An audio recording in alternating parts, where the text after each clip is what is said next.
So let's get started. Splitting of customers into different groups. So first of all, a couple of words about myself. I'm Yuriy Zaletskyy. I'm one of the co-founders of company AcuPower. I'm proud of this reward, the Acumatica Developer of the Year. And now let's go and speak a bit about clustering of customers. And question which I would like to ask, first of all, how many customers your customers, if you are, have, and do they use any kind of way to cluster them? And do they ever count or do they ever enumerate their customers? Yeah. And there are a couple of ways how customers are clustered. For example, it may be demographic, psychographic, behavior, or geographic. And demographics may be like clustering of customers by age, sex, marital status, and so on and so on. Basically, demographic criteria. Another way would be psychographic. Then the same is basically as demographic, but basically another people are used for doing that. Behavioral classification, it's more about shopping habits of people. And geographic is basically everybody's seen. It's kind of putting map and see where, from which state or from which country biggest amount of your customers are, and considering making some kind of promotion in that area. There are other methods, and like one of the methods which is relatively famous is value segmentation, and ABCXYZ may be considered as kind of subset of value segmentation. What is value segmentation? Is basically clustering of your customers from standpoint of profitability and regularity. And those two metrics is usually captured quite well by ABCXYZ analysis. Then goes firmographic clustering of customers, which basically based on industry, revenue, or number of employees. This is mostly done by B2B businesses. Then generational segmentation. It includes kind of trending words like Generation Z, Millennials, Generation X, Baby Boomers, and so on and so on. So basically, you take some age group and consider like that my customers. Then life stage segmentation, which basically you targeting like you target college students, married people, unmarried people, employees, or let's say some kind of professions like programmers, business analysts, and so on. And one more segmentation, which is kind of important, is like seasonal segmentation. For example, winter, summer sales, or Christmas period, or Amazon Prime Day, and so on. But I want to speak about another way of clustering customers, or how to K-means clustering. And what I mean when I say what is purpose of K-means clustering, it's basically imagine that you are Google, or imagine that you have hundreds, thousands, or hundreds of thousands of customers. How can you classify them? And let's say you want to classify them not by single parameter, but let's say by 2 parameters or by 3 parameters. How to do that properly? And in order to do that, it is necessary to use, or like one of the ways how big companies like, for example, Google in the past used this method, K-means clustering. In the past, Amazon used it a bit, and some other companies they used in the past, and up until now, plenty of them use K-means clustering. What kind of K-means clustering gives? I will try to show with help of simple demonstration with help of my favorite tool, which is MS Paint.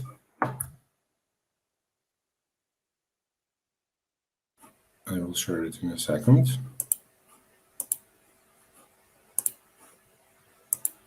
Yeah. Oh. sharing, sorry. It looks very bad. So then I will reiterate it. So imagine that you want to classify your customers from standpoint of single dimension. Yeah, like you have a line and you classify your customers according to line.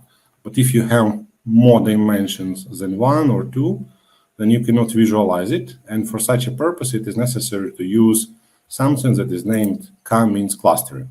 And let me share my screen. I will show how K-means clustering, like what kind of K-means clustering we have for some companies. And sorry, it looks like that. So imagine that you have information about your customers. Like here I have a screen. Here I have 1, 2, 3, 4, 5 input columns. And imagine that you have a task to split your customers in some amount of 3 groups. I believe it will sign out. Yeah, I will need to sign in.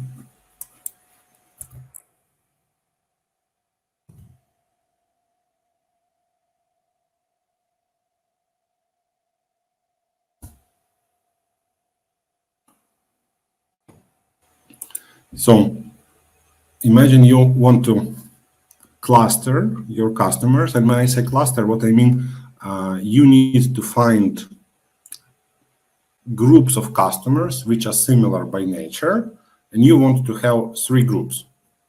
And you have some kind of SQL view which have 5 columns. How can you group 5 columns of data in simple and easy way? This is for this purpose, it is necessary to use like one of the tools which is commonly used is K-means clustering. So basically here we are, like here we have sample data. And what is the sample data? It is about customer of Acumatica. And we have kind of total sales per month, average sales per month, average sales order, and 2 other metrics like standard deviation and another like statistical measurement.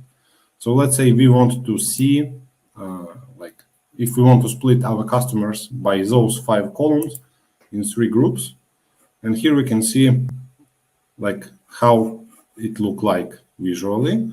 And then if we go here on the second tab, we can see that we have 1 group of customers which are pretty similar, except those 2, which according to algorithm K-means clustering kind of treated here, but we have 2 dots which are kind of strange. We have group number 2, which is pretty much similar, and we have group number 3, and we see that this third group is kind of not similar to each other. Then imagine that we want to have, instead of 3 groups, for example, 5 groups of customers or cluster. We split them, and here we see that like kind of blue have 1 amount of, then red, then green, and so on. And if we go here, we see again like 1 group of customers, second group, third, and we see that according to K-means clustering, we have 2 customers which are kind of similar, and still there is 1 outlier. Why it may be? It's because potential, like here we have this guy which is kind of 0 everything in binds, but he bought randomly something. Then another which had, so potentially those are like those 2 lines, potentially they may be those 2 customers, and this third one may be this, which is kind of big outlier. And then other customers, they belong to 1 of those groups. what it may give to business owner, what kind of information it may give. Business owner, based on this information, he may assign one sales guy to work with this group of people, another sales guy to work with this group of people, and so on and so on. So this Cummins clustering is a way of segmenting customers based on different dimensions which they have. So you can cluster your customers, for example, by quantity of sales, quantity of products, or like quantity of taxes you may pay, and you may see what kind of categories you have. And all of that is given by Cummins clustering. Let me share the screen so far.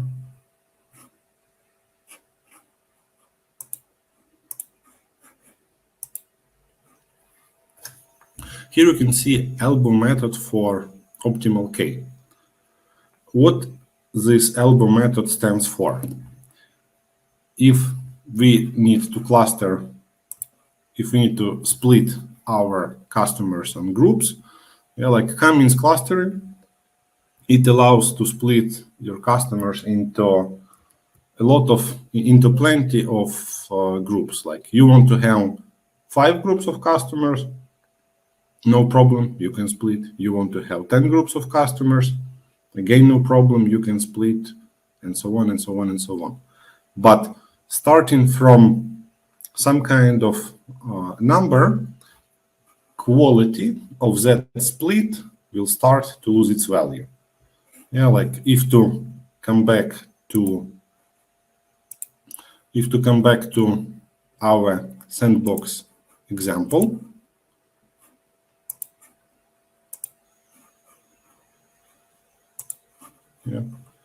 like let's say we want to have 2 groups of customers.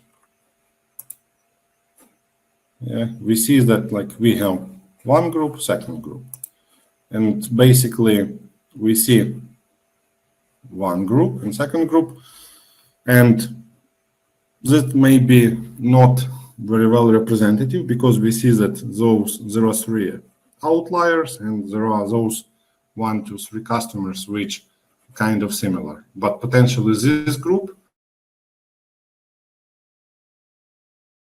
so instead of 2 we can put 5. Again, then we go here and we see that number 5 is kind of better. So if to speak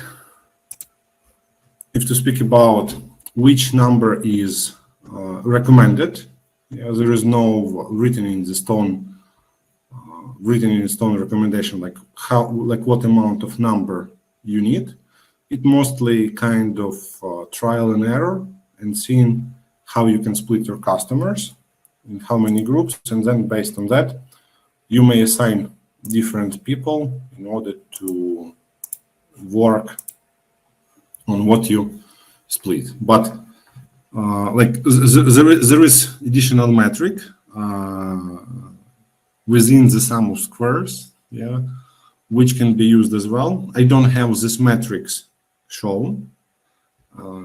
For now, as far as I see, it's usually customers like to cluster customers manually instead of doing that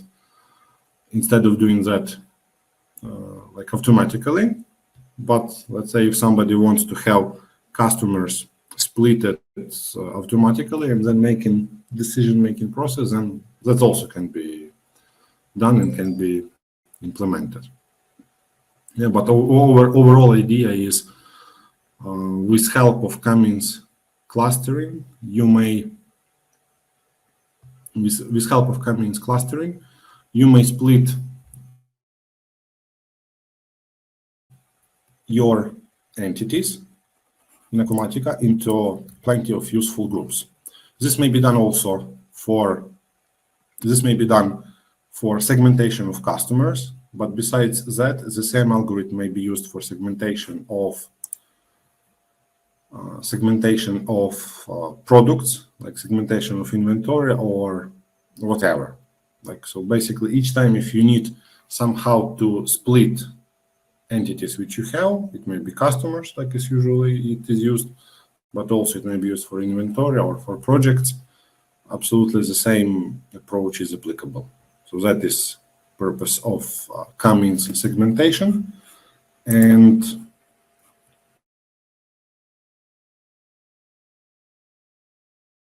as it was mentioned, like Google, Microsoft, and other big companies use it. And there are alternatives to Cummins clustering. Like there are cases when Cummins clustering is not enough. Then there are other mechanisms like TSNE, KSVD, mean shift, ACA, and some other stuff. This is not necessarily good idea, but if Cummins clustering does not give you good way of splitting your customers, then you can consider some a bit more intricate way if you need. So if to sum up, yeah, there are like historical way of clustering of customers based on single criteria. There is value segmentation, which I would like to highlight, ABC, XYZ analysis. And if you don't know how you can classify your customers by some set of similarities, then take a look on Cummins clustering, which is kind of step number one. And if Cummins clustering doesn't work, then you can consider other mechanism. And among recommended or suggested way, I would highlight this TSNE. This is one of the best ways to split your customers into necessary groups. So any kind of question, comments, I would be happy to answer. And if not, I would say thank you for your attention.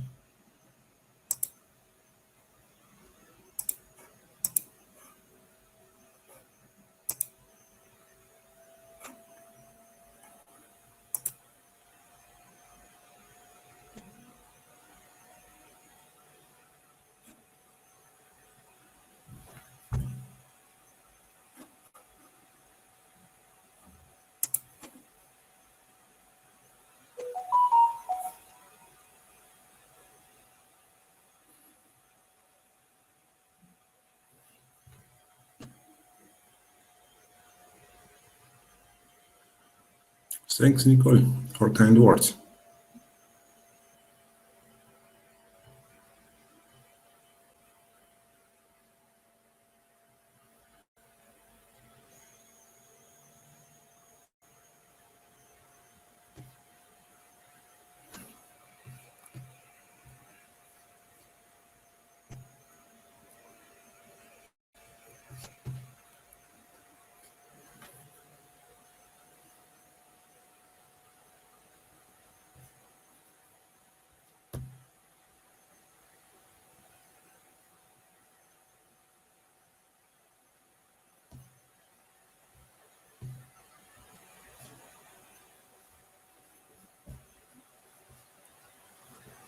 Thank you, Luis.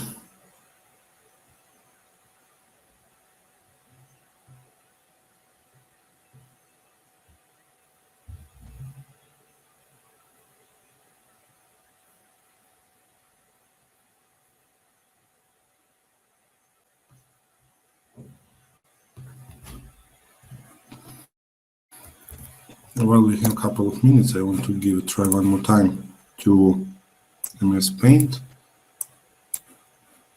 Let me see if that will work.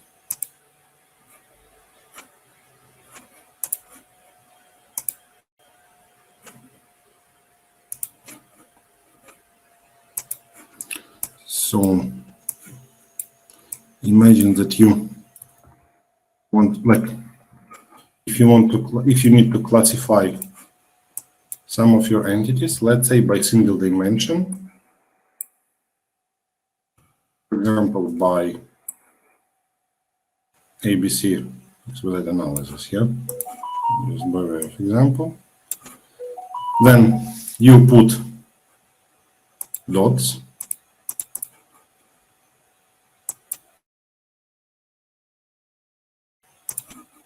Yeah, like you have plenty of planes. Yeah, but all of that is in scope of single dimension.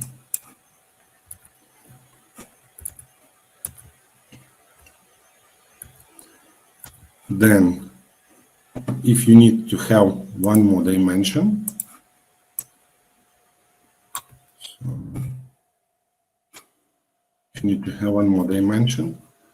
then you again put in a bit more dots.